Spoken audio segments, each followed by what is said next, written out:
যাদের 1, 2, 3 তাদের ব্যাকগ্রাউন্ড দেখে তারা আল্লাহর বিধান মানে, আল্লাহর বিধান জমিনে চায়, এজন্য আপনি তাদের দিলেন না। যার রোল নাম্বার 82 তারে আপনি 35 লাখ টাকা নিয়ে চেয়ারে বসিয়ে দিলেন, কয়দিন পরে এসি আসিয়া থাকবে? দেশটা কত বৈষম্য তৈরি হয়েছিল, কত নিকৃষ্ট জায়গায় পৌঁছিয়েছে। বাস্তব উদাহরণ এই বায়তুল মোকাররমের ক্ষতি। একটা দেশ কত নিচে নামলে জাতীয় মসজিদের ইমাম পর্যন্ত পালিয়ে যায়, বলেন? এটা দূর করার জন্য হাজারের উপরে ছেলে মেয়েরা জীবন দিয়ে গেল, শহীদের মর্যাদা লিখেছে। এরা তো মাস্ক বি শাহাদতের মর্যাদা পেয়েছে। দেওয়াল চাপা পড়ে মরলে যদি শহীদ হয়, আগুনে পুড়ে মরলে যদি শহীদ হয়, পানিতে ডুবে পড়লে যদি শহীদ হয়, সাপে কাটা পড়ে মরলে যদি শহীদ হয়, জালেমের জুলুমের সামনে নিজের জীবন দিয়ে গেল, ওর জীবনের মায়া ছিল না? বলেন। কয়েকদিন আগে শহীদ আবু সাইদের বাড়ি গিয়েছিলাম রংপুরে। ছোটবেলা থেকেই নাকি প্রতিবাদী, ওর বাবা বলছিল যেভাবে জীবনটা দিয়ে গেল এভাবে হাত তুলে কিয়ামতে আল্লাহ ওকে এইভাবেই তুলবে। কারণ শহীদদের কোনো লাশ ধোয়ানো হয় না, যেভাবে মরে ওইভাবেই কবরে দেওয়া হয়। কথা বলেন না কেন? কিয়ামতের দিন এই বুকে 4টা গুলি নিয়ে উঠবে, আল্লাহ জিজ্ঞাসা করবে, আবু সাইদ তোমার বুকে এতগুলো গুলি কেন? ও বলবে, আমি জুলুমের সামনে নিজের জীবন পর্যন্ত দিয়েছি মানুষের অধিকার রক্ষা করার জন্য। আমার জীবনের মায়া ছিল, কিন্তু আমার চাইতে বেশি মহব্বত ছিল মানুষের অধিকারগুলোর উপরে। বলেন তো এভাবে উঠবে না উঠবে না? এরপরও আমরা আহলে হাদিসের নাম নিয়ে কিছু মানুষকে দেখতে পাচ্ছি, ওরা ভিডিও বানিয়েছে যে না শহীদ আবু সাইদ শহীদ হয়নি, ও বুক পেতে আত্মহত্যা করেছে। আপনার ঈমান চলে যাবে। মানে শহীদের শব্দটা খেলা চোরা বিষয় না, এটা হাসি তামাশা না। কোরআনে কারিমে আল্লাহ জানিয়েছেন যারা শহীদ হয় এদেরকে মরে গেছে কথা আপনি বলবেন না। শুধু আপনি না, দুনিয়ার সবাইকে আল্লাহ নিষেধ করেছেন, ওয়ালা তাকুলু লিমান ইয়ুকতালু ফি সাবিলিল্লাহি আমওয়াত বাল আহইয়াউ ওয়ালাকিন লা তাশউরুন। সূরা বাকারার 154 নম্বর আয়াতে আছে আল্লাহ শুধু 1 2জনকে না, দুনিয়ার সবাইকে, এটা বহুবচন, ওয়ালা তাকুলু, কেউ এ কথা বলবি না যারা শাহাদত বরণ করে তারা মরে গেছে, এ কথা বলা যাবে না, বরং তারা জীবিত এবং তোমরা এটা টের পাও না। মানুষ যেহেতু মুখ দিয়ে কথা বলে, জন্য মুখের উপরে আল্লাহ নোটিশ দিয়েছেন। মুখের পরে মানুষ এত ধারণা করতে পারে অন্তর দিয়ে, এই জন্য আল্লাহ ধারণার উপরও নোটিশ দিয়েছেন। ওয়ালা তাহসাবান্নাল্লাযীনা কুতিলু ফি সাবিলিল্লাহি আমওয়াতা বাল আহইয়াউ ইনদা রাব্বিহিম ইয়ারযাকুন। সূরা আলে ইমরান 169 নম্বর আয়াত। এটা ফি জিলালিল কোরআনে আছে, সাইয়্যিদ কুতুব দিয়েছেন। আল্লাহ পাক বলেন ধারণাও করবি না যারা শহীদ হয়েছে, যারা মরে গেছে। মুখে বলা নিষেধ, ধারণা করাও নিষেধ। কারণ কি? বালা হইয়া, বরং তারা জীবিত, ইনদা রাব্বিহিম ইয়ারযাকুন, এরা আল্লাহর কাছে রিজিক পাচ্ছে। সুবহানাল্লাহ বলতে পারেন না? শহীদরা যে মরে না, রিজিক পায়। আর খাবার খেলে যেহেতু রক্ত গোশত তৈরি হয়, এর প্রমাণ আমি 5 দিন আগে গিয়েছিলাম গাইবান্ধা। সাব্বির নামে একটা ছেলে শহীদ হয়েছিল এই 5 তারিখের আগে, ছাত্র শিবিরের সদস্য ছিল। শহীদ হওয়ার পরে ওকে কবরে দিয়ে 26 দিন না 27 দিন পরে তারে তুলেছে। এই 27 দিন পরে দেখছে যে সমস্ত জায়গায় অস্ত্রের আঘাত লেগেছিল ওই জায়গাগুলো দিয়ে ফিনকি দিয়ে রক্ত বের হচ্ছে। বাংলার মানুষেরাও যদি খাবারই না খাবে আল্লাহর কাছে, 1 মাসের পরে ওর শরীরে রক্ত আসলো কোত্থেকে? বলেন। এখানে 1000-এর উপরে জীবন দিয়ে গেল ছাত্র এবং ছাত্রীরা। 2700-র উপরে এখনো বাংলাদেশের বিভিন্ন হাসপাতালে অসুস্থ হয়ে আছে। রাষ্ট্রের যারা দায়িত্ব পেয়েছেন এই সহজ অবস্থায়, যাদের এই সমস্ত আত্মত্যাগের কারণে এরকম মুক্ত পরিবেশে আমরা ফিরে আসতে পারলাম।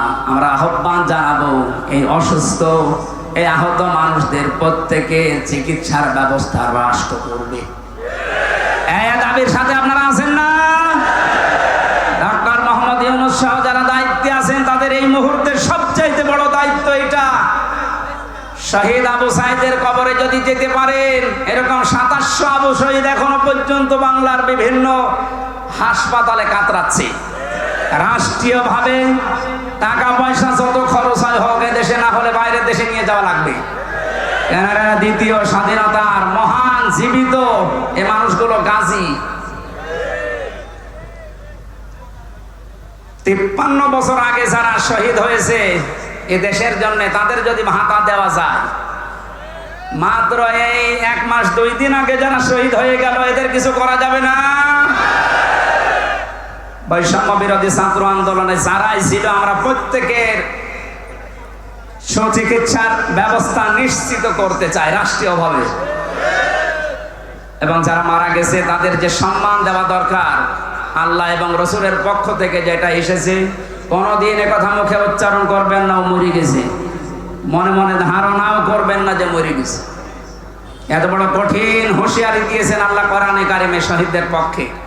ওনাদের যে দাবি ছিল সংস্কার, আমি এ কোরআনের মাহফিলের মাধ্যমে সারা বাংলাদেশের মানুষকে আহ্বান জানাতে চাই, সংস্কার যখন আরম্ভ হয়েছে, ১৬২৮ জন মানুষকে সংস্কার করা লাগবে এখন।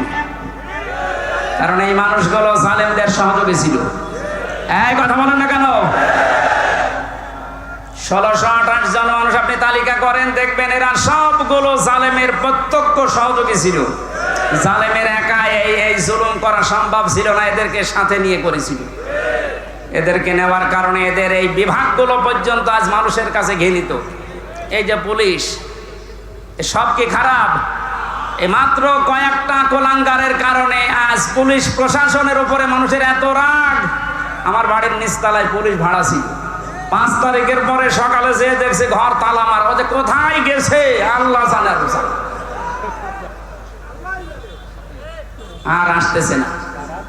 এই বাহিনীর উপরে আবার আস্থা ফেরানোর জন্য ওনারা চেষ্টা চালাচ্ছে। সবাই খারাপ না, যেই কয়জনের কারণে এই যে হারুন ৩ ইঞ্চি, ওরা আসলেই ৩ ইঞ্চি করা লাগবে।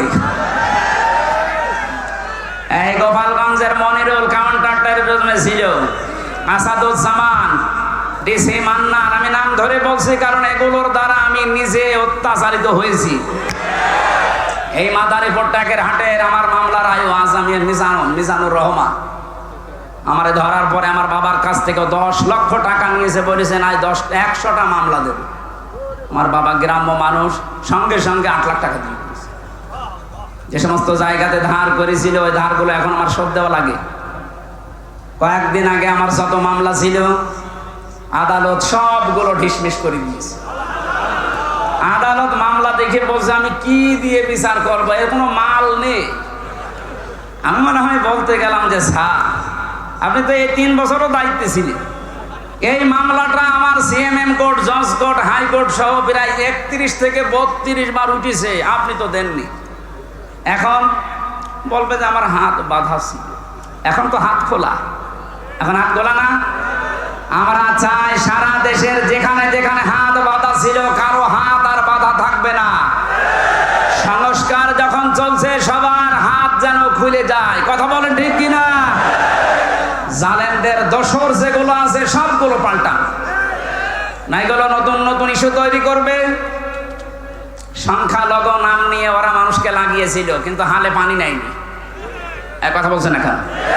এরপরে প্রধান বিচারপতিকে দিয়ে একটা কু করার চেষ্টা করেছিল, ছাত্র জনতা রুখে দিয়েছে, পারে নাই, আবার লাগিয়েছে আনসারদের। আনসারদেরও হয়নি, কারণ ৪২,০০০ আনসার নিয়োগ হয়েছে এই দেশে, তার ৩২,০০০ গোপালী। আমরা যে ৬৩টা জেলার মানুষ, আমরা কি ঘাস কাটছি? এই জন্য তো কোনো বাহিনী আর আসে নাই, প্রথমে এসেছে প্রথমে আনসার, কারণ সবই ওইটা। এটা দিয়েও যখন হাতে হালে পানি নেয়নি, তখন লাগিয়েছে ডাক্তারদের, এটাও পারে নাই। গার্মেন্টসের শ্রমিকদেরকে লাগাবে সামনে, সব গোপন সংবাদ যাদেরকে দিয়ে ষড়যন্ত্র করে আল্লাহ সব ফাঁস করে দিচ্ছে। আমার মনে হয় জালেমদের যা চরিত্র, আর ওরা যেভাবে উপর থেকে কথা শুনতেছে, আপা আপনি ঘাবড়াবেন না, আপনি ঘাবড়ালে আমরা নরম হয়ে যাই। ওদের যা চরিত্র এ দেশের মানুষ আসলে জানে। দেখেন গোয়ালন্দ ঘাটের বেশ্যাদেরকে কয়েকদিন পর নামাবে। এত নিম্ন কথা আমি বলতাম না, কারণ ওদের চরিত্র তো এইটাই। এই কথা বলেন না কেন? সুতরাং দল মত জাতি বর্ণ ধর্ম নির্বিশেষে সবার জন্য হাদা বায়ানুল লিন্নাস হুদাল লিন্নাস, মানুষ পদবাচ্যে যারা বিবেচিত তাদের জন্য আল্লাহ কোরআন দিয়েছেন। সুতরাং দল মত নির্বিশেষে যারা এসেছি আজকের এই আলোচনায় খুশি হয়ে বলছি আলহামদুলিল্লাহ। কথা বন্ধ করে, কথা বন্ধ করে। আল্লাহ পাক জানিয়েছেন তাহা মা আনজালনা আলাইকাল কুরআনা লিতাশকা, হে নবী এই কোরআন আমি দিয়েছি আপনাকে লিতাশকার জন্য না।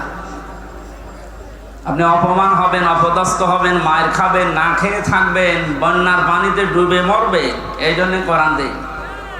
কোরআনে কারিম দিয়েছে এগুলো সব ওভারকাম করার জন্য। এ কোরআন আমাদের কাছে থাকার পরও আজ আমরা ওভারকাম করতে পারছি না, তার একটাই মাত্র কারণ, জেলা আমির যে হাদিসটি বলছিলেন আমরা ওটার বাস্তব ব্যাখ্যার দিকে যাব, উনি সময় পাননি এই জন্য বলতে পারেননি। আল্লাহ পাক নবীজিকে এখানে ডাক দিয়েছেন তহা বলে। কি বলে? ওরা কোরআনে আমরা জানি বিশ্ব নবীকে বিশেষভাবে আল্লাহ 7টা নাম ধরে ডাক দিয়েছেন, তার ভেতরে তহা একটা। প্রথমে ডাক দিয়েছেন ইয়াসিন, হে নেতা। ইয়া শব্দের শাব্দিক অর্থ হচ্ছে হে, হাটারফে নেদা। সিন মানে সাজ্জেদ। তাফসিরে কাবির আল্লামা ফখরউদ্দিন রাজি রহমতুল্লাহ আলাইহি উনি ইয়াসিন শব্দের ব্যাখ্যা করতে গিয়ে 5টি বিষয় নিয়ে এসেছেন। তিনি বলেন সিন মানে সাজ্জেদুল আলামিন, সিন মানে সাজ্জেদুল বাশার, সিন মানে সাজ্জেদুল কাউনাইন, সিন মানে সাজ্জেদুল আম্বিয়া, সিন মানে সাজ্জেদুল মুরসাল। আমরা অনেকে এখানে জানি হাদিসটা যে সূরা ইয়াসিন যদি কেউ একবার তেলাওয়াত করে 10 খতম কোরআন শরীফ পড়ার সওয়াব হয়। এটা আমরা জানি কিনা? যে কখন হবে? প্রত্যেকটি অক্ষরে মাস্ট বি 10টা করে নাকি আপনি পাবেন। এদের ভেতরে 83টা শিক্ষা আছে, এগুলো আপনার জীবনে তো থাকা লাগবে। তার প্রথম শিক্ষায় আল্লাহ দিয়েছেন ইয়াসিন, আল্লাহর ঘোষণা দেওয়া নেতা এ পৃথিবীতে একজন, তার নাম মুহাম্মাদুর রাসূলুল্লাহ সাল্লাল্লাহু আলাইহি ওয়াসাল্লাম। সুতরাং আপনি যদি বাংলাদেশ সহ বিশ্বের 228টা রাষ্ট্র এখন চলছে স্বাধীন পরাধীন মিলে, এই ছেলে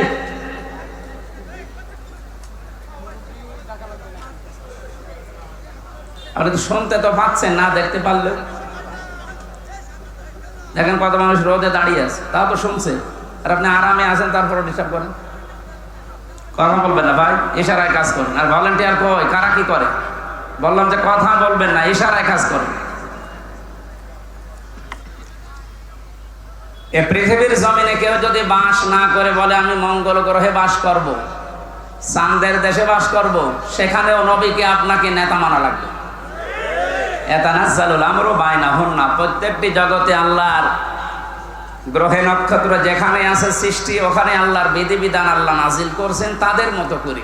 যেহেতু পৃথিবীতে আমরা মানুষ বাস করি, এই জন্য আমাদের জন্য আল্লাহর বিধান যেটা আছে তার ভেতরে ইয়াসিন এই 6666টি আয়াতের ভেতরে আছে না নেই? সিদ্ধান্ত নিয়ে বাড়ি যাবেন, আল্লাহর নবী বাদ দিয়ে কাউকে আমরা নেতা আদর্শ মানি না। এটা কিন্তু নামাজের মতো ফরজ। অনেকে আজকে রাজনীতি মনে করে, দুনিয়ার হিসাব মনে করে চলে যায়। না, এটা দুনিয়ার বিষয় না, এটা আখিরাতের সাথে সম্পর্কিত। এখানে বাস না করে কেউ যদি মঙ্গল গ্রহে বাস করে, সেখানেও মুহাম্মাদুর রাসূলুল্লাহকে আদর্শ নেতা মানা লাগবে। কিন্তু আল্লাহর ঘোষণা দেওয়া নেতা তিনি, নাকি আমির হামজা ঘোষণা দিয়েছে? কে দিয়েছে? 2 নম্বরে পেয়েছিলাম সাজ্জেদুল বাশার। বাশার মানে মানুষ। কেউ যদি বলে যে আমি মানুষ, আমি জানোয়ার না, তার জন্য মুহাম্মদুর রাসূলুল্লাহকে আদর্শ মানা লাগবে। এই কথা বুঝতেছে?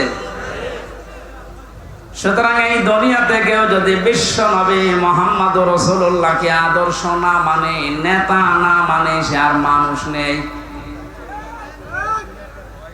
এটা তো আমি বানালাম নাকি? কত আলেম বসে আছে দেখতে পাচ্ছি। বাকিগুলো একটা একটা করে ব্যাখ্যা আপনারা পড়ে নেবেন ইবনে কাসিরে, তাফসিরে কাবিরের ভেতর থেকে। আমি শুধু ইঙ্গিত দিলাম, কেন আল্লাহর ঘোষণা দেওয়া নেতা যিনি, তাকে বাদ দিয়া যাকে আপনি অনুসরণ করছেন, অনুকরণ করছেন, আপনি যে বিপদে পড়তে যাচ্ছেন সেটা কোরআন দিয়ে আপনাকে শোনায়। কিয়ামতে আল্লাহ যখন বিচারের প্রথম ধাপে ডাকবে আপনাকে, তখন একা একা ডাকবে। অকুল্লুহুম আতিহি ইয়াউমাল কিয়ামাতি ফারদা। আল্লাহ পাক বলেন কিয়ামতে প্রতিটি মানুষকে আমার সামনে দাঁড় করাবো স্রেফ একা একা, কেউ থাকবেন আপনার সাথে। বিচারের দ্বিতীয় ধাপে আল্লাহ এবার আর মানুষকে একা ডাকবেন না। ইয়াউমা নাদউ কুল্লা উনাসিম বিইমামিহিম। সূরা বানী ইসরাঈলের ৭২ নম্বর আয়াতের প্রথম অংশে আছে, আল্লাহ পাক বলেন কিয়ামতে বিচারের দ্বিতীয় ধাপে আমার সামনে মানুষ হাজির হবে তার নেতার সাথে। কার সাথে? বলেন বলেন। এটা যদি শুধু স্রেফ দুনিয়ার বিষয় হতো আমি বলতাম না। প্রথমে আপনার নেতা থাকবে, এরপরে পেছনে থাকবেন আপনি। ও মাগুরাবাসী, আপনি আমার পাশের জেলার মানুষ, এই জন্য আপনাকে বেশি ভালোবাসি। আপনি যেন জাহান্নামে না যান, কিয়ামতের ওই কঠিন ময়দানে যেন ধরা খেয়ে না যান, এই জন্যই তো ব্যাখ্যা। আপনি তাফসিরুল কোরআন মাহফিল লিখে দিয়েছেন। এটা নিজের মনকে জিজ্ঞাসা করেন, কিয়ামতে যেহেতু আপনার নেতার সাথে আল্লাহ ডাক দিবেন, প্রথমে নেতা, এরপরে কর্মী। মাগুরাবাসী নিরপেক্ষভাবে দৃষ্টি দিয়ে বলেন তো কি মনে হচ্ছে আপনার? আপনি যাকে আদর্শ মানেন, যাকে নেতা মেনে চলেন, যাকে আপনি রায় দিয়ে ভোট দিয়ে চেয়ারে বসান, এই লোকটা আপনার সামনে থাকবে, আপনি থাকবেন পেছনে। ওর যা চরিত্র আপনি তো জানেন। কথা বলেন না কেন? ও যে কোরআন বিরোধী মানুষ আপনি কিন্তু জানেন। ও যে আল্লাহকে বিশ্বাস করে না, শুধু মুখে মুখে, ভেতরে আল্লাহর বিশ্বাস ওর নেই, এইটাও আপনি জানেন। আপনার চাইতে আল্লাহ পাক ওর সম্পর্কে একটু কম জানে। আরো জোরে বলেন। যদি বেশি জানে, আপনি তো শুধু উপরেরটা জানেন, আল্লাহ ভেতরেরটা জানে। ওকে যদি আপনার সামনে দেখে, আপনার বিবেকে কি বলে আমি জানি না, তবে আমার বিবেক বলছে আপনাকে আল্লাহ কিন্তু ধরবে। কারণ ওকে দেখে আল্লাহর আগে রাগ হয়ে যাবে, আপনার পর্যন্ত যাওয়া লাগবে না। এই তাহলে ভাই কি বলছে? মেহেরপুরের লোক না এভাবে বলে, কি বলছে? এই মানুষগুলো দেখেন নিজেই বলছে হ্যাঁ ঠিক, তার মানে আমি ধরা খাবো। আপনি বুঝে বলেন আর না বুঝে বলেন এইটাই সঠিক। আমার এই কোরআনের চোখ লাগিয়ে, হাদিসের চোখ লাগিয়ে যেটা দেখতে পাচ্ছি সত্যি, আপনি কিন্তু ধরা খাচ্ছেন। এই জন্যই তো বলছে আপনি পাল্টাবেন আজকে। নেতা এটা দুনিয়ার বিষয় না। মাইয়াশফা শাফাআতান হাসানাতান ইয়াকুল লাহু নাসীবুম মিনহা ওয়া মাইয়াশফা শাফাআতান সাজ্জিয়াতান ইয়াকুল লাহু কিফলুম মিনহা ওয়া কানা আল্লাহু আলা কুল্লি শাইইন মুকিতা। সূরা নিসার 85 নম্বর আয়াতে আছে, এটা ফি জিলালিল কোরআনে ব্যাখ্যা আছে, আমি শুধু সামারাইজ করে বলছি। আল্লাহ পাক বলেন কেউ যদি ভালো কাজে সাহায্য সহযোগিতা করে, সুপারিশ করে, একটা লোক ভালো কাজ করে যা পাবে আপনি শুধু সুপারিশ করে তাই পাবেন। এদের ব্যাখ্যায় মুফাসসির লিখেছেন কিয়ামতে বহু মানুষ উঠবে, তার আমলনামায় লেখা থাকবে জিনার গুনাহ। লোকটা বলবে মাবুদ আমি বৈধ স্ত্রী নিয়ে সংসার করেছিলাম, আমি জিনা করিনি, তোমার ফেরেশতারা মনে হয় ভুল করিস। আল্লাহ পাক বলেন, বান্দা আমি জানি তুমি জেনা করনি, কিন্তু তুমি আমার মানুষকে সাপোর্ট দিয়েছিলে, ভোট দিয়েছিলে, রায় দিয়েছিলে, সমর্থন জানিয়েছিলে। যে লোকটা ক্ষমতার চেয়ারে বসে জেনা জারি করেছিল, নাইট ক্লাব চালু করেছিল। কয়েকদিন আগে একটা জরিপ পেয়েছিলাম, শুধুমাত্র ঢাকা সিটিতে 250টা নাইট ক্লাব চলছে। এখানে যে সব জায়গায় শুধু আল্লাহর জিকির হয়, কি হয় আপনি টের পাচ্ছেন না? তো এগুলো যারা করেছিল, আপনি তো রায় দিয়েছিলেন, তাদেরকে সাপোর্ট দিয়েছিলেন। এই লোকটা ক্ষমতা পেয়ে, আপনার ভোট পেয়ে, রায় পেয়ে, চেয়ার পেয়ে, এই যে নাইট ক্লাব গুলো চালু করে আল্লাহর জিকিরের পরিবর্তে নাফরমানি চালু করেছে। হাজার লক্ষ লক্ষ জেনা সংগঠিত হয়েছিল। শুধু একা পাবে না, আপনার এই রায়ের কারণে আপনার আমল নামায় ফ্ল্যাক্সি লোড হয়ে যাবে।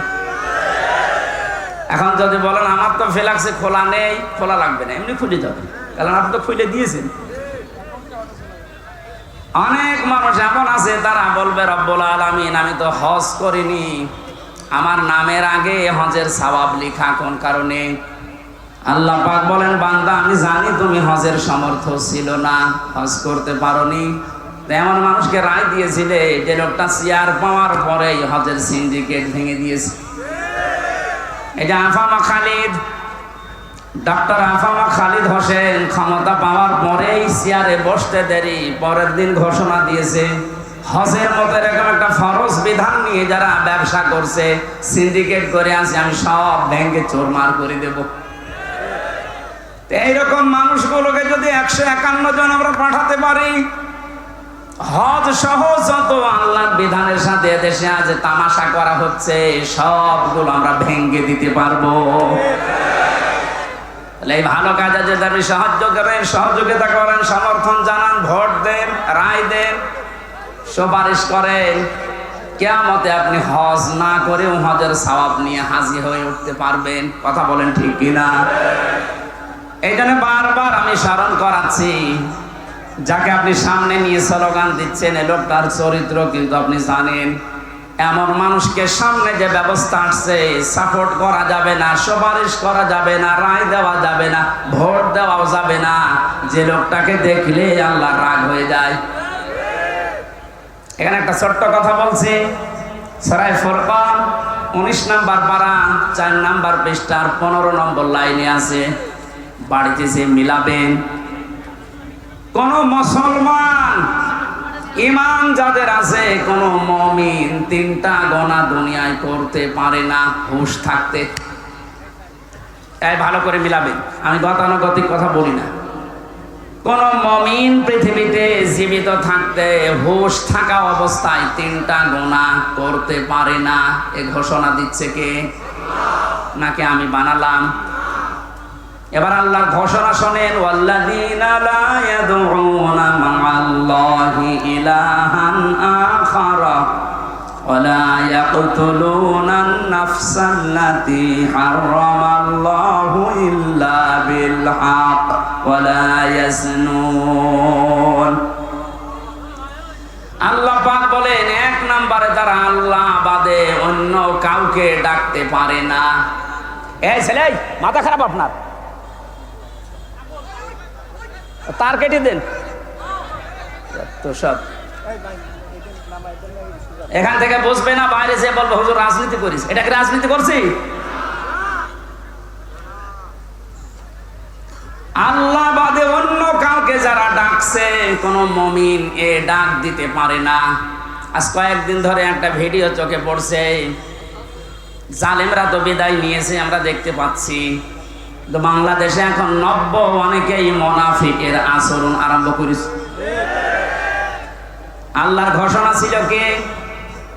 কোন মুমিন পৃথিবীতে 3টা গুনাহ করতে পারে না, করলে সে আর মুমিন থাকে না। 1 নম্বরে আল্লাহর সাথে অন্য কাউকে আপনি ডাকতে পারবেন না।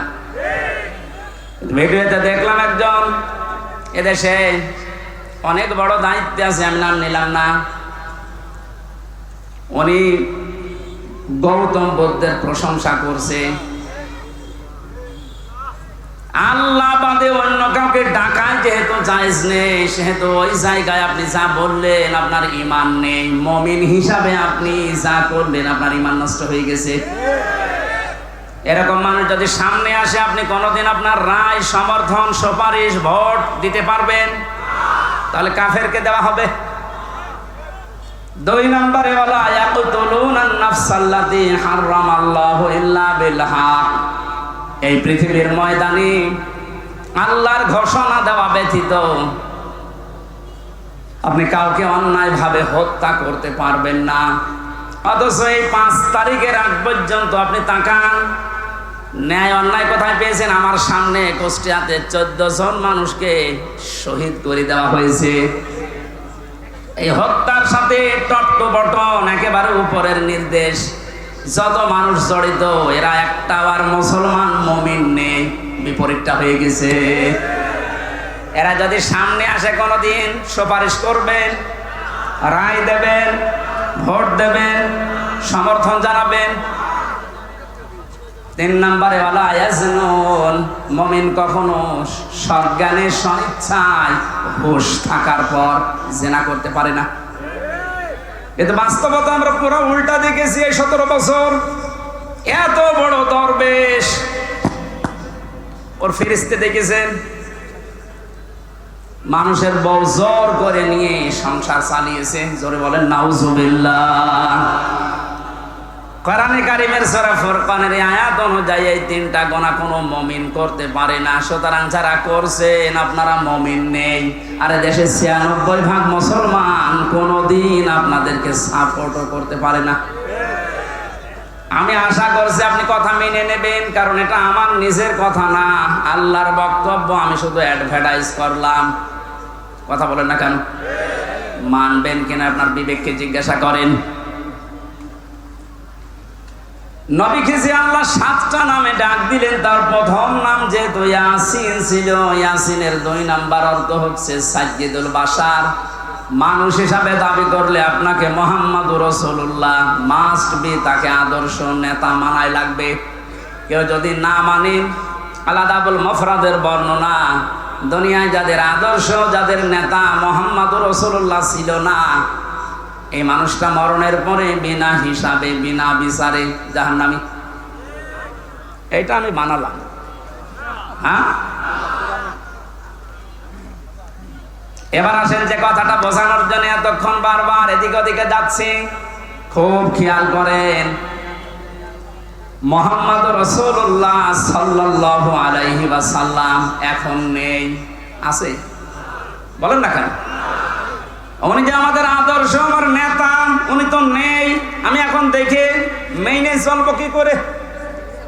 কোরআনে কারীম জানিয়েছে, ইয়া আইয়ুহাল্লাযীনা আমানু আতিউল্লাহা ওয়া আতিউর রাসূলা ওয়া উলিল আমরি মিনকুম ইলা আখির আয়াত।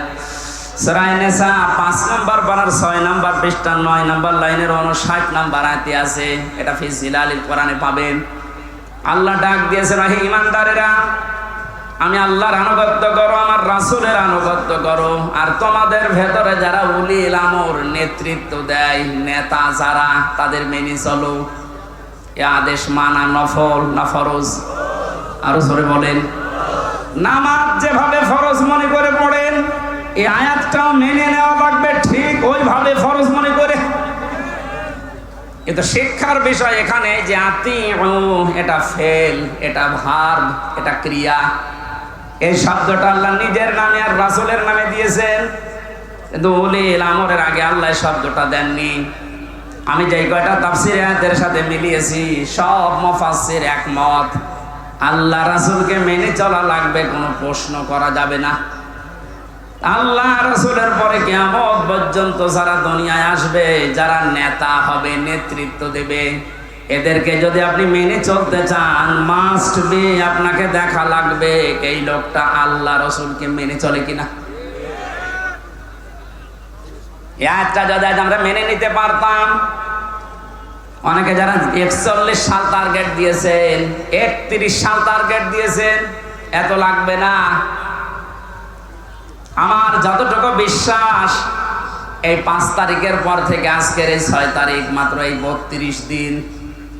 এই 32 দিন এই যেভাবে পাল্টেছি আমরা, আপনি আর কিছুদিন সময় দেন, 16 থেকে এখন প্রায় 36% মানুষ এদেশে চাচ্ছে যে ইসলাম রাষ্ট্রীয়ভাবে কায়েম হোক। আমি আগস্টের 5 তারিখের আগ পর্যন্ত একটা জরিপ দেখেছিলাম বিবিসির। বাংলাদেশে 100 জনের 16 জন মানুষ চাইতো যে দেশে ইসলাম কায়েম হোক। কিন্তু আগস্টের 5 থেকে এই সেপ্টেম্বরের আজকে 7 তারিখ, মাত্র 32 দিনে গতকালকের রিপোর্টও দেখেছি, এদেশে এখন 36 জন মানুষ চাচ্ছে এদেশে ইসলাম কায়েম হোক। একটু যেতে দেন সময়টা, 51 যখন হয়ে যাবে দেশের মানুষ যে ইসলাম এদেশে কায়েম হোক, কোন মহারথী আর বাধা দিয়ে পার পাবে না। আর আমরা এটা দেখতে চাই। কথা বলেন না কেন? জালেমরা তো বুঝেছিল, পালিয়েছে। মুনাফিক অনেকে আছে, অনেকে বুঝে ফেলছে, এজন্য খালি তোড় জোড় করছে, না আর সময় দেওয়া যাবে না, সময় দেওয়া যাবে না। মানে এরকম পরিবেশ তৈরি করেছে কি আপনার বাবা নাকি? যারা তৈরি করে দিয়েছে বৈষম্য বিরোধী ছাত্র আন্দোলনের এই নেতা কর্মী যারা, এরা যা বলবে তাই হবে। আপনি কোথাকার কে, কি করেছেন আপনি 17 বছর? আপনি এখন বড় বড় ইস্যু তৈরি করে নিয়ে আসতেছেন। যারা এভাবে স্বাধীন মুক্ত ভাবে জীবনে চলাফেরা করার পরিবেশ তৈরি করে দিয়ে গেল, তারা যা বলবে আমরা তাই মেনে নেব। বেশি বাড়বেন, জালেমরা বেশি বাড়ার কারণে এই পরিণতি হয়েছে। মুনাফিকরাও যদি বেশি বাড়ে, মুনাফিকদের অবস্থা আরো শোচনীয় হবে। আমি সবচেয়ে বেশি আশ্চর্য হয়েছি গত বর্ষদিন, এই 17 বছরের ভেতরে কোন বড় জালেম হোক আর ছোট জালেম হোক, কেউ সাহস পায়নি যে কোরআনে কারিমের কথা মসজিদে বলতে দেব না, এরকম সাহস কেউ দেখায়নি। কথা বললেন না কেন? আমি পাইনি। কিন্তু গত 2 দিনে অনেক জায়গায় দেখছি, জালেম তো নেই দেশে, মুনাফিক আছে। এই মুনাফিকেরা এখন সুর তুলছে মসজিদে, কিসের কোরআনের কথা মসজিদে বলা যাবে না। আল্লাহর ঘোষণা শোনেন এবার, আমান আযলামু মিম্মান মানাআ মাসাজিদাল্লাহি আইয়ুযকারা ফিহা ইসমুহু ওয়া সাআ ফি খারাবিহা। সূরা বাকারা 114 নম্বর আয়াতের প্রথম অংশে আছে, ও মাগুরাবাসী, এটা রেকর্ড হচ্ছে, কালকে সারা দেশে ছড়াবে। আমার সামনে এখন এই 10,000 20,000 মানুষ না, আমার সামনে এখন 18 কোটি মানুষ আছে। সবাইকে উদ্দেশ্য করে বলছে, যারা একথা ছড়িয়েছেন যে মসজিদে কিসের কোরআনের কথা, আল্লাহর ভাষা দেখেছেন? আল্লাহ বলেন, বড় জালেম আমার দৃষ্টিতে ওইটা যে আমার ঘর মসজিদে আমার নামের আলোচনা, আমার জিকির, আমার কোরআনের কথা বলতে দেয় না। সুতরাং ভুল করছেন আপনি কিন্তু জালেমের খাতায় পড়বেন। আর জালেম হলেন সে আল্লাহর টার্গেট। জালেমেরা টার্গেট কার? বলেন বলেন বলেন। আল্লাহ যদি কাউকে টার্গেট নেয়, কি হয়েছে দেখেছেন? কালামানিকের বিসি উড়ে গেছে। কথা বলছে না? আমি অপমান দেখেছি পৃথিবীতে বিভিন্ন মানুষের, কালামানিকের মতো অপমান আমি দুনিয়ায় দেখিনি। একটা টক শো থেকে যারা ডাবিং করে ওর কথা দিয়েছে, যা তাই বলে আমার বিসিতে মারবে, কি হারিয়েছে। যারা মুনাফিক আছেন আপনারা থামবেন। যারা আল্লাহ বাদে অন্য কাউকে ডাকার কথা বলে, ওর তো ঈমান নেই, ও তো মুনাফিক। মুনাফিকও না, কাফের। এই কথা বলেন না কেন? কারণ মুমিন কোনদিন আল্লাহ বাদে অন্য কাউকে ডাকতে অন্য ধর্মের যারা আছে তাদের দেবতাকে ডাকবে, কোনো অসুবিধা নেই, ডাকুক, আরো ব্যবস্থা করে দেওয়া লাগবে। কিন্তু আপনি মুসলিম নাম নিয়ে আল্লাহর পাশাপাশি অন্য কাউকে ডাকবেন, আপনার ঈমান থাকবে না, আপনি বেঈমান হয়ে গেছেন। আজ কিছু মানুষ এই যে 96% মুসলমান বাদ দিয়ে বাকি থাকে, আর দেশে অন্য ধর্মের কয় ভাগ? 4 ভাগ। বলেন বলেন। এই 4 ভাগ মানুষকে নিজেদের পক্ষে রাখার জন্য, আন্তর্জাতিক ভাবে বিভিন্ন মহলকে এটা দেখানোর জন্য ঈমান পর্যন্ত অনেকে বিক্রি করে দিচ্ছে। আমি নিচে নামলাম না, আপনি বোঝার যদি বুঝে নিন। এখানে যে কথাটা আমি ইঙ্গিত দিতে চাচ্ছি, মুহাম্মদ রাসূলুল্লাহ বাদ দিয়ে অন্য কাউকে যে মানুষগুলো আদর্শ মেনে আছেন, আপনি ভুল পথে আছেন। কিয়ামতে আপনি যে ধরা খাবেন আপনি নিজেই স্বীকার করবেন। সুতরাং এখনই আপনি ফিরে আসবেন। ফিরে আসবেন কিনা বলেন তো? ফিরে আসবেন। আমি চাই আপনি যেন কিয়ামতে বিপদে না পড়েন। আমরা সবাই আল্লাহর বানানো জান্নাতে যেতে চাই ইনশাআল্লাহ। আমরা কোরআনে কারিমের একটা মাত্র আয়াত পড়েছি, সূরা তাওবা 119 নম্বর আয়াত। এর ভেতরে যে কথাগুলো আছে এই কথাগুলো আমি তাফসীর আকারে বলার চেষ্টা চালাবো। আমা তাওফীকি ইল্লা বিল্লাহ। জেলা আমির সাহেব হাদিস পড়েছিলেন, পড়াটা উনি সময় পানিয়ে যদি ব্যাখ্যা করতে পারেন, এটা বাস্তবের সাথে আমাদের আজ মিলানো লাগবে। আন আবি হুরায়রা রাদিয়াল্লাহু তাআলা আনহু قال قال النبي সাল্লাল্লাহু আলাইহি ওয়াসাল্লাম, বিশ্বনবী বলেন, হযরত আবু হুরায়রা থেকে এটা বর্ণিত, মান কোরআন কোরআনা, যে ব্যক্তি আল্লাহর কোরআন পড়ে, ফাস্তাযহারাহু, এবং কোরআনকে যারা ইজহার করার চেষ্টা করে। ইজহার মানে আমি যতগুলো অভিধানে ইজহার শব্দটা মিলিয়েছি, ইজহার শব্দের শাব্দিক অর্থ প্রকাশ করা, স্পষ্ট করা, দাঁড় করানো, কায়েম করা।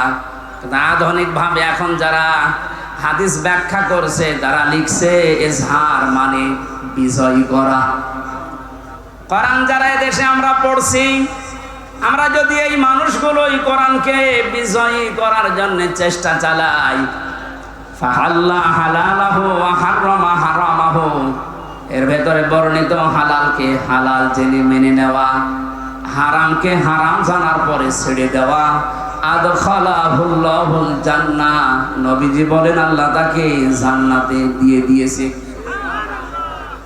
মাগুরাবাসী আমরা এখনো মরলাম না, অথচ আদখালা মাঝির শিখা দিলেন কেন? আমরা তো মরব, কবরে যাব, এরপরে তো জান্নাত। নবীজি একই জানিয়েছেন, আদখালাহুল্লাহুল জান্নাহ, আল্লাহ তাকে জান্নাতে দিয়ে দিয়েছে। তার মানে কি? মুহাদ্দিসিন ইকরাম ব্যাখ্যা করতে গিয়ে হাদিসে লিখেছেন, সত্যি যদি কেউ কোরআন 4টা শর্ত মেনে পড়তে পারে, শুদ্ধ করে পড়ে, ওটা বোঝে, নিজে ওর উপরে আমল করে, আর ওটা মানুষের কাছে পৌঁছিয়ে দেওয়ার নিয়তে চেষ্টা করে, তাহলে কোরআন পড়ার অর্থ পেলাম কয়টা? শর্ত। কোরআন পড়ার শর্ত কয়টা? শুদ্ধ করে পড়া, নিজে বোঝা, ওটা নিজের ব্যক্তিগত জীবনে আমল করা, কাজে পরিণত করা। 4 নম্বরে ওই কথাটা মানুষের কাছে পৌঁছিয়ে দেওয়ার জন্য চেষ্টা করা। এই 4টা শর্ত মেনে যারা কোরআন পড়ে এবং কোরআনকে যারা ইজহার করার, বিজয় করার চেষ্টা চালায়, এই যে ইজহার শব্দের শাব্দিক অর্থ যে বিজয়ী, এটার বাস্তব উদাহরণ সূরা সফের ভেতরে আল্লাহ দিয়েছেন।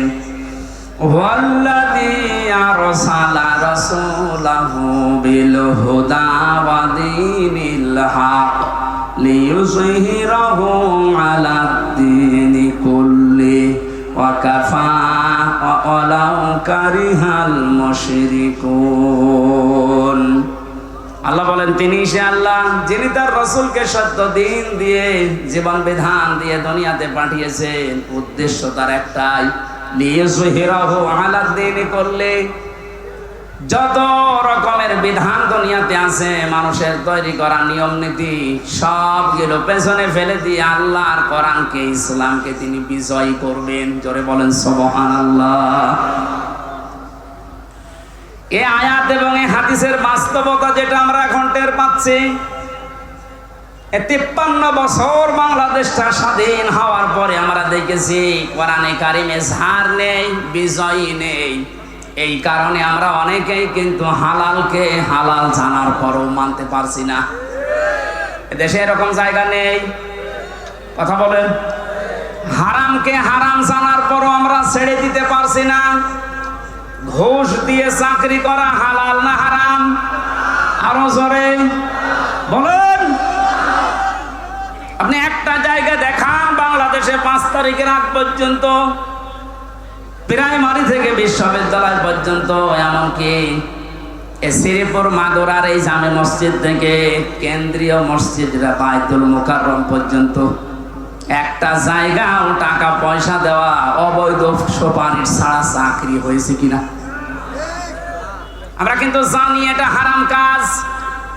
হারাম জানার পরও হারামকে আমরা ছেড়ে দিতে পারি নাই, কারণ কোরআন দেশে বিজয়ী নেই। কথা বলুন। আর হারামকে হারাম জানার পরে যদি ছেড়ে দিতে চান, কোরআনকে বিজয় করার দরকার নেই। আপনি যদি কোরআন বিজয় না করেন, জানবেন যে এটা হারাম কিন্তু ছাড়তে পারবেন না, জানবেন যে এটা হালাল কিন্তু ধরতে পারবেন না। এই জন্যই নবীজি ফাস্তাযহারাহু দিয়েছেন। কোরআন পড়ার পরে যারা একে বিজয় করার চেষ্টা চালাবে, যদি বিজয় হয়ে যায়, আপনি হালালকে হালাল জানার পরে মেনে নিতে পারবেন, হারামকে হারাম জানার পরে আপনি ছেড়ে দিতে পারবেন।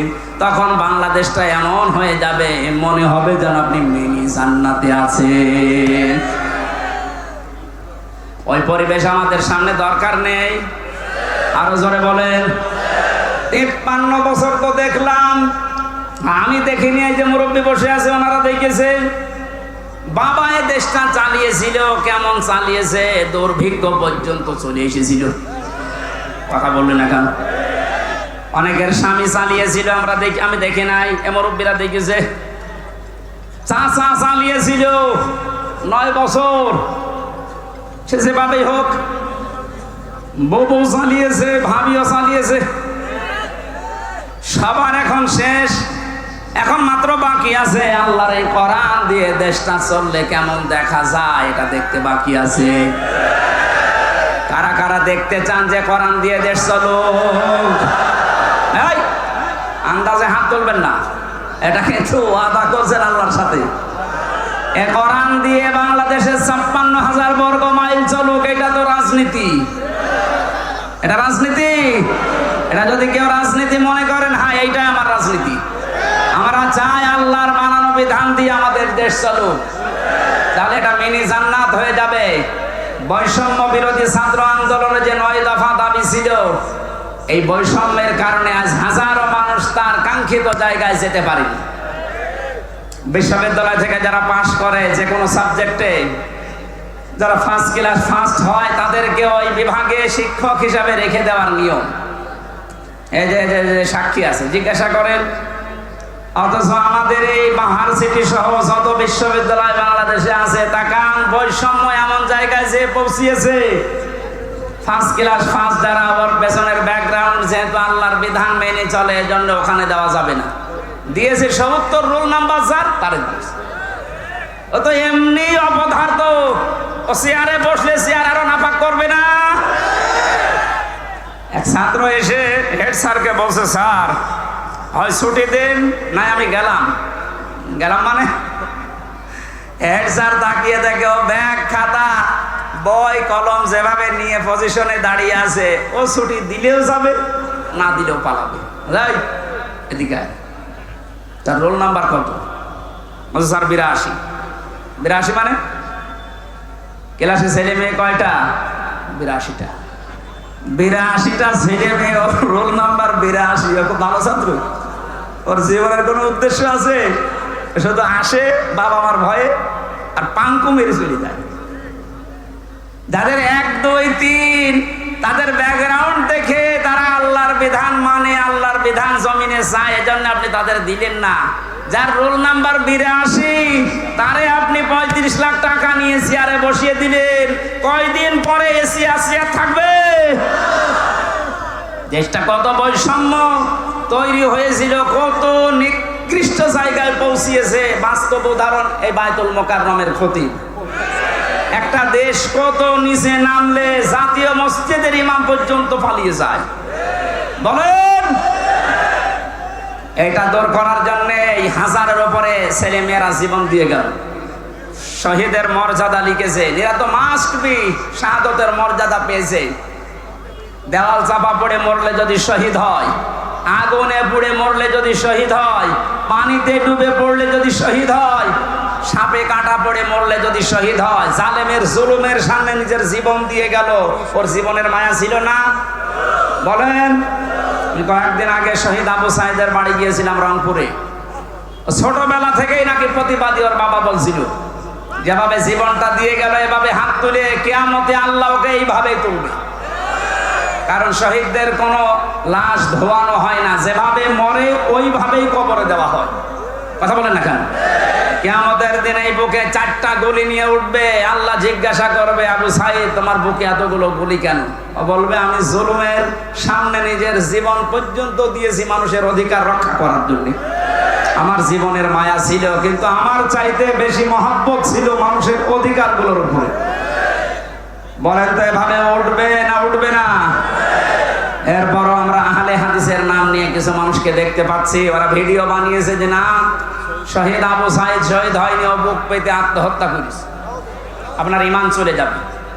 মানে শহীদের শব্দটা খেলাধুলা বিষয় না, এটা হাসি তামাশা না। কোরআনে কারিমে আল্লাহ জানিয়েছেন যারা শহীদ হয় এদেরকে মরে গেছে কথা আপনি বলবেন না। শুধু আপনি না, দুনিয়ার সবাইকে আল্লাহ নিষেধ করেছেন, ওয়ালা তাকুলু লিমান ইউকতালু ফি সাবিলিল্লাহি আমওয়াত বাল আহইয়াউ ওয়ালাকিন লা তাশউরুন। সূরা বাকারার 154 নম্বর আয়াতে আছে, আল্লাহ শুধু একজন দুইজনকে না, দুনিয়ার সবাইকে, এটা বহু বচন, ওয়ালা তাকুলু, কেউ এ কথা বলবি না। যারা শাহাদত বরণ করে তারা মরে গেছে এ কথা বলা যাবে না, বরং তারা জীবিত এবং তোমরা এটা টের পাও না। মানুষ যেহেতু মুখ দিয়ে কথা বলে, জন্য মুখের উপরে আল্লাহ নোটিশ দিয়েছেন। মুখের পরে মানুষ এত ধারণা করতে পারে অন্তর দিয়ে, এই জন্য আল্লাহ ধারণার উপরে নোটিশ দিয়েছেন।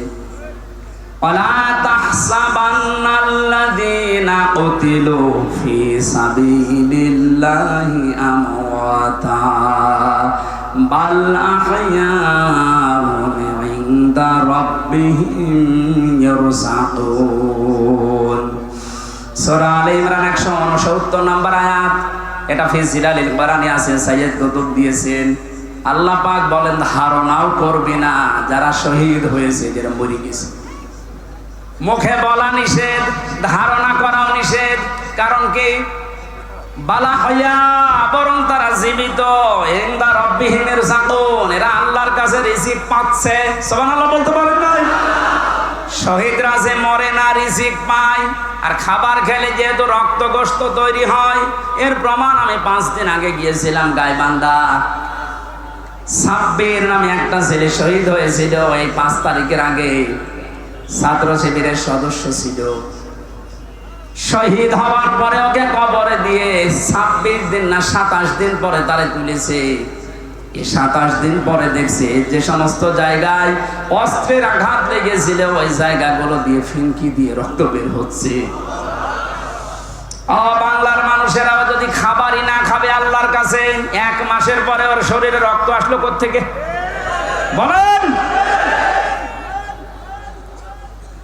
এখানে 1000-এর উপরে জীবন দিয়ে গেল ছাত্র এবং ছাত্রীরা। 2700-র উপরে এখনো বাংলাদেশের বিভিন্ন হাসপাতালে অসুস্থ হয়ে আছে। রাষ্ট্রের যারা দায়িত্ব পেয়েছেন এই সহজ অবস্থায়, যাদের এই সমস্ত আত্মত্যাগের কারণে এরকম মুক্ত পরিবেশে আমরা ফিরে আসতে পারলাম, আমরা আহ্বান জানাবো এই অসুস্থ, এই আহত মানুষদের প্রত্যেকের চিকিৎসার ব্যবস্থা রাষ্ট্র করবে। এই দাবির সাথে আপনারা আছেন না? ডক্টর মোহাম্মদ ইউনূস সহ যারা দায়িত্বে আছেন তাদের এই মুহূর্তের সবচাইতে বড় দায়িত্ব এটা। শহীদ আবু সাইদের কবরে যদি যেতে পারেন, এরকম 2700 আবু শহীদ এখনো পর্যন্ত বাংলার বিভিন্ন হাসপাতালে কাতরাচ্ছে। রাষ্ট্রীয়ভাবে টাকা পয়সা যত খরচ হয় হোক, দেশে না হলে বাইরের দেশে নিয়ে যাওয়া লাগবে। কেননা দ্বিতীয় স্বাধীনতার মহান জীবিত এ মানুষগুলো গাজী।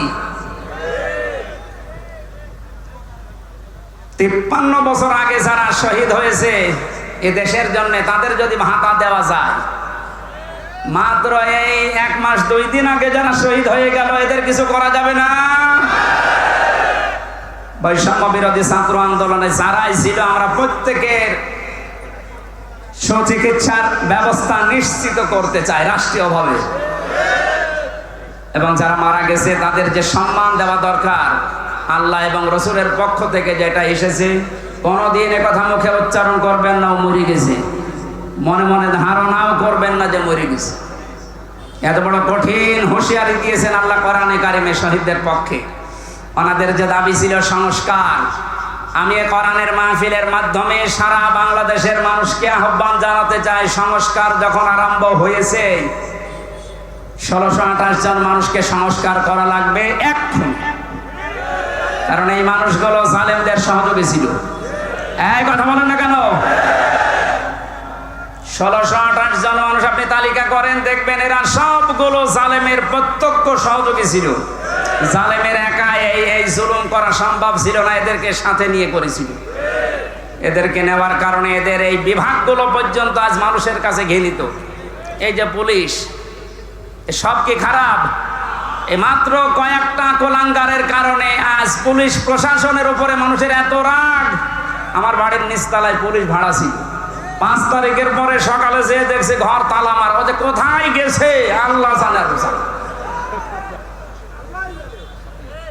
আর আসতেছে না। এই বাহিনীর উপরে আবার আস্থা ফেরানোর জন্য ওনারা চেষ্টা চালাচ্ছে। সবাই খারাপ না, যেই কয়জনের কারণে এই যে হারুন 3 ইঞ্চি, ওরা আসলেই 3 ইঞ্চি করা লাগবে। এই গোপালগঞ্জের মনিরুল কাউন্টার টেররিজমে ছিল, আসাদুজ্জামান, ডিসি মান্নান, আমি নাম ধরে বলছি কারণ এগুলোর দ্বারা আমি নিজে অত্যাচারিত হয়েছি।